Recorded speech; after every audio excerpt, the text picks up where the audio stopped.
figured I'd go on a little monologue today. I'm driving at a time of day. I should not be driving because I should be at one of my networking groups that I host every month. And I got a call today from my kids that they had missed the bus. The bus came early and they missed the bus. And my son, he plays football and he has a game this weekend. And if he doesn't show up to school today, he can't show up to practice. And if he doesn't show up to practice, then he can't play. And it's very important for him to be there. And I share this detail with you because this is what's kind of spiraling the monologue here is I'm in the middle of a very big meeting. Like, so many women showed up. It was amazing. And I'm living my best life in my social circle here. And I get this call. And it's not the call the mom wants to get. It's not a call that I want to get. Because that means I have to leave it means that they'd have to either miss school, or missing the bus, which is stupid because I'm working, or I have to leave my work and go and be mom.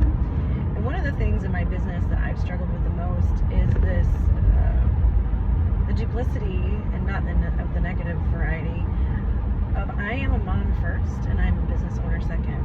I'm a mom first and I'm a friend second. I'm a mom first. And my identity as a mother is incredibly important to me. My family, my children, they are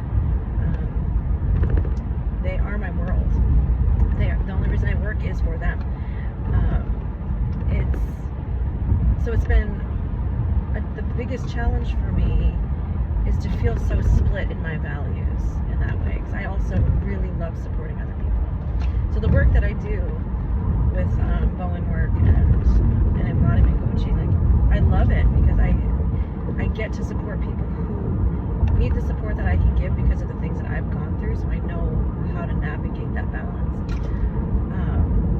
So today was a perfect example of how far I've come, because this would have normally made me lose my mind. And the thought of leaving this group of women who I am the facilitator here, and the facilitator's not supposed to leave, that would have been normally very upsetting to me. And I would have been down on myself, feeling like this is so unprofessional for me to leave. And I also would have really replayed the message in my head that I can't do this.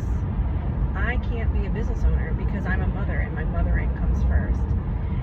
And that is a very large limiting belief that I've been working through for about a year now. And as much as it still is a little bit of a trigger for me, when my role of mom needs to come before my business at a really inconvenient time for my business,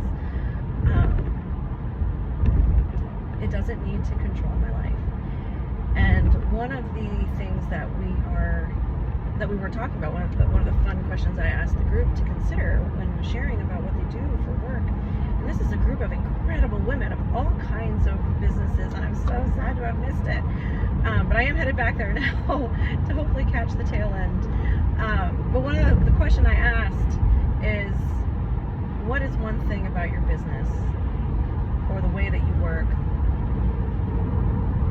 What is one thing that you wish clients understood better, or what is something that's assumed that may not be true?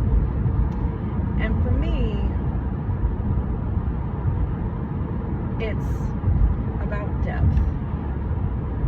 I started my journey as a deep tissue massage therapist, and I still consider myself to that day, even though my work is so much lighter than it ever was. Through Bowen work, the wisdom of Bowen work. There's a quote by Ida Rolf. It's not how deep you go, it's how you go deep. And I feel like that is so true, not only in Bowen work, but also in the coaching style that I practice with my clients, because sometimes when clients come to me, they're usually at the end of their ropes. They've usually tried absolutely everything, and I usually am the last resort. It's like a Hail Mary. They're just going to see if this is the one thing that will finally work for them. Sometimes it is, and sometimes it isn't. But when you are going through a big transition in your life, whether it be job loss, relationship loss, transitions from, jobs, whatever the transition might be. The transition also going from being in pain, chronic pain, to the journey to trying not to be in chronic pain, those are all big disruptions. Believe it or not, when you start shedding all those layers, it can be quite discombobulating, and it can be just as jarring as being in the situation that you're coming in with. So if you go too deep too fast, you're just gonna shake up your nervous system in a way that's not gonna serve you. But if you go deep with intention and gentleness and in skill, it's the how you go deep that matters. It's the peeling away of the layers. You don't have to go from 0 to 60. Sometimes those 5 little increments of smaller digits, like that is what you need. And that's what I wish more people understood. You don't have to keep digging. You don't have to keep pressing. You don't have to keep leveraging your weight. Sometimes all you need is to find a better skill that suits you personally to help shed layer after layer after layer. And that's true of body work. It's true of coaching. It's true of anything. But we do seem to live in this culture where you're expected to go big or go home, and that's not a good fit for everybody. So anyway, if you are somebody who is like that, who going big and going home, or having elbows dug into your body is not what you feel is serving your body, let's chat about it, because there are options for you, and even if they're not me, I know how to point you in the right direction. So anyway, thank you for listening. I'm sure